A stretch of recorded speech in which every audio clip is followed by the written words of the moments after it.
क्या हुआ?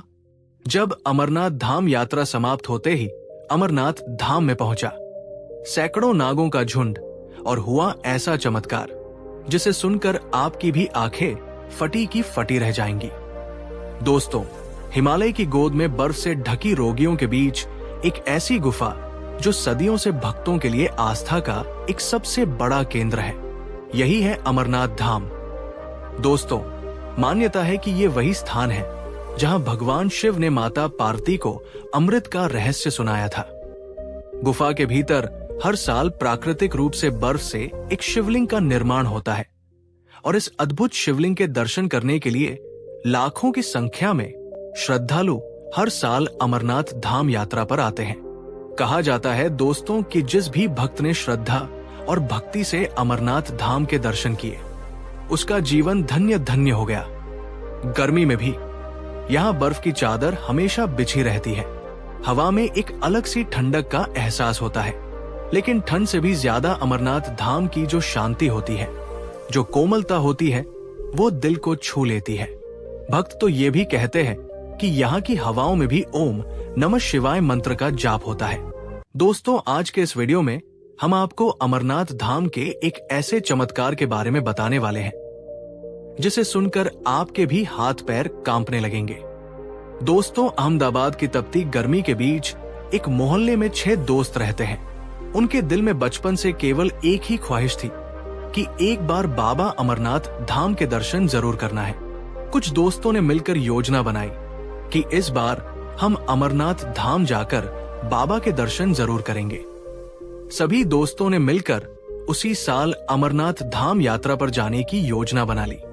उन्होंने अमरनाथ धाम यात्रा के लिए अपना रजिस्ट्रेशन करवाया, जिसमें उन्हें यात्रा के आखिरी दिन दर्शन करने का मौका मिला था। अगले ही दिन से उन्होंने अमरनाथ धाम जाने की तैयारी शुरू कर दी। बाजार से गर्म कपड़े, ऊनी टोपी, दस्ताने, रेनकोट व जूते चप्पल आदि सभी सामान इकट्ठा कर यात्रा पर जाने की तैयारी सभी ने शुरू कर दी। आखिरकार यात्रा का दिन आ गया और सभी दोस्त अहमदाबाद से ट्रेन पकड़कर जम्मूतवी स्टेशन पहुंचे, जहां का मौसम बहुत ज्यादा ठंडा था और हवाएं काफी ज्यादा तेज चल रही थी। जम्मू से अगला सफर सड़क मार्ग से था। बस में बैठते ही उन्हें रास्ते में बड़ी बड़ी पहाड़ियां, ऊंचे ऊंचे पर्वत और दूसरी तरफ बहती नदियां और बड़ी बड़ी खाई नजर आने लगी। रास्ता बिल्कुल मनमोहक था, लेकिन काफी ज्यादा भयानक और बहुत ज्यादा डरावना था। कई घंटों के सफर के बाद बस पहलगाम पहुंची, और पहलगाम एक बहुत ही सुंदर और खूबसूरत जगह थी। उस जगह का नजारा देखते ही सारी थकान सभी दोस्तों की पल भर में गायब हो गई। पहलगाम के आसपास का नजारा बर्फ से पूरी तरीके से ढका हुआ था, मानो धरती पर स्वयं स्वर्ग उतर आया। यहीं से असली पैदल यात्रा शुरू होती है, जो आपको लेकर जाती है बाबा अमरनाथ के धाम। सभी दोस्तों ने पहलगाम में ही रात बिताई, क्योंकि अगले दिन से उनकी अमरनाथ धाम की यात्रा की शुरुआत होनी थी, और ये यात्रा का आखिरी दिन भी था, और ये आखिरी ग्रुप भी था जो बाबा अमरनाथ धाम दर्शन करने जा रहा था। सुबह की पहली किरण के साथ ही सभी ने अपना वेग और खाने पीने का जरूरी सामान लेकर यात्रा की शुरुआत कर दी। पहला पड़ाव चंदनवाड़ी आया। रास्ता आसान बिल्कुल नहीं था। बहुत कड़ी चढ़ाई थी, बहुत बड़ी बड़ी खाई थी और साथ ही साथ तेज धूप थी, लेकिन आसपास के नजारे इतने अद्भुत थे कि थकान महसूस ही नहीं हो रही थी। चंदनबाड़ी से आगे बर्फ के टुकड़े रास्ते पर नजर आने लगे। यहां से रास्ता शेषनाग झील की ओर जा रहा था। नीले पानी की ये झील पहाड़ों के बीच बनी हुई थी। कहा जाता है कि यहाँ पर स्वयं भगवान शंकर ने विश्राम किया था और यहीं पर उन्होंने अपने नाग को छोड़ा था। तभी से इस झील का नाम शेषनाग झील रखा गया है। सभी दोस्तों ने पूरे ग्रुप के साथ वहीं पर रात बिताई और अगले दिन पंचतन्य की यात्रा शुरू करी। सफर काफी कठिन था। अब धीरे धीरे रास्ता बहुत कठिन होता जा रहा था। काफी ऊंचाई पर चढ़ने के बाद धीरे धीरे सांसें भरने लगी थी, लेकिन हर कदम पर सभी दोस्त हर हर महादेव के नारे लगाते लगाते भगवान का नाम लेते लेते आगे बढ़ते जा रहे थे। शाम तक यात्रा करने के बाद सभी दोस्त पंचतनी पहुंचे।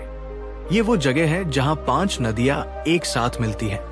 यहाँ रात बितानी थी क्योंकि अगले दिन सुबह सुबह अमरनाथ गुफा के दर्शन के लिए चढ़ाई करनी थी।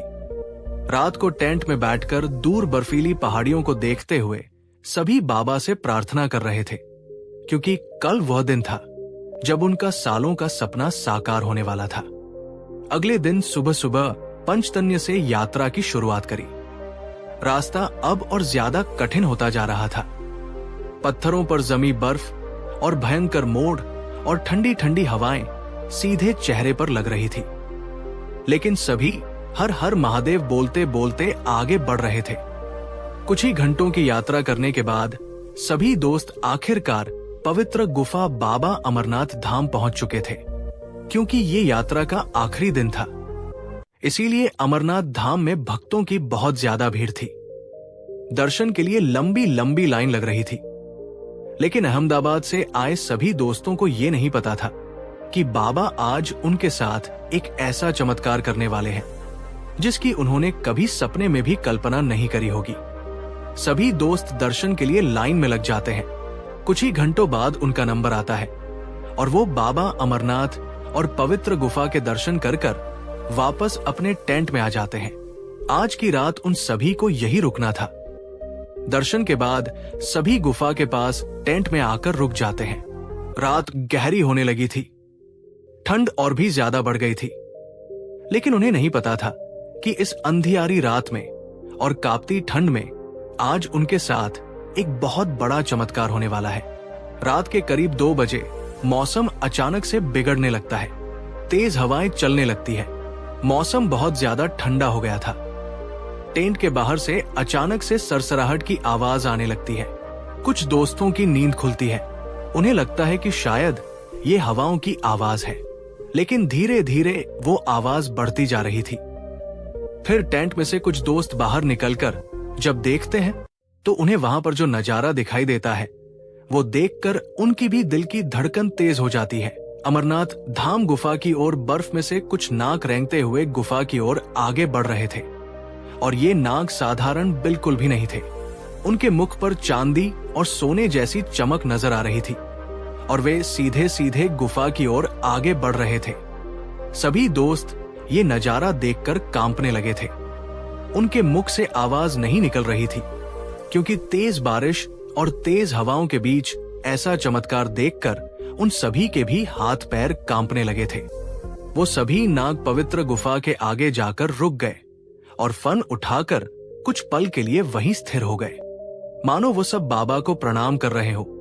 और फिर धीरे धीरे देखते ही देखते वो सभी नाग बर्फ में ही विलीन हो गए। सभी दोस्तों ने उस ओर बढ़कर देखना चाहा तो उन्हें वहां और कोई नाग नजर नहीं आया। सभी नाग बर्फ में विलीन होकर वहां से गायब हो चुके थे।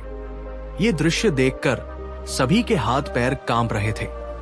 कोई ओम नमः शिवाय मंत्र का जाप कर रहा था तो किसी की आंखों से आंसू नहीं रुक रहे थे।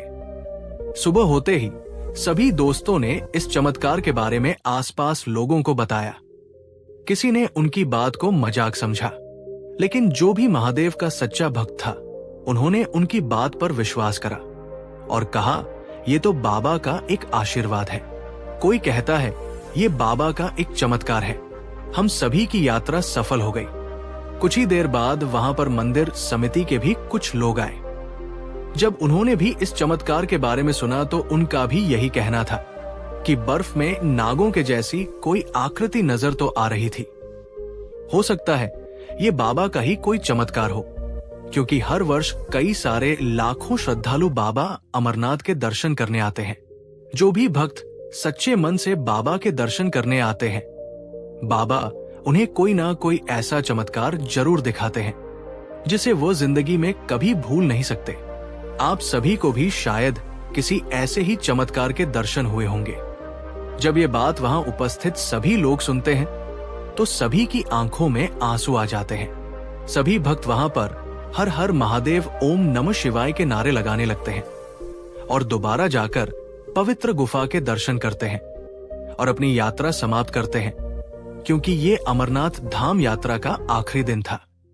अब यात्रा की शुरुआत अगले साल होने वाली थी। इसीलिए कई सारे भक्तों की आंखों में आंसू आ जाते हैं, क्योंकि अब बाबा उन्हें दर्शन देने अगले साल आएंगे। लेकिन उन सभी के मन में ये विश्वास और ये उत्साह जरूर था कि उन्होंने एक ऐसा चमत्कार देखा जो अविश्वसनीय है। दोस्तों, क्या आप कभी अमरनाथ धाम यात्रा पर गए हो? और यदि आपके साथ भी बाबा का ऐसा कोई चमत्कार कभी हुआ है तो आप नीचे कमेंट में हमें जरूर बताइए। ये वीडियो आपको कैसी लगी ये भी बताएं और वीडियो को लाइक करें और कमेंट में हर हर महादेव जरूर लिखें।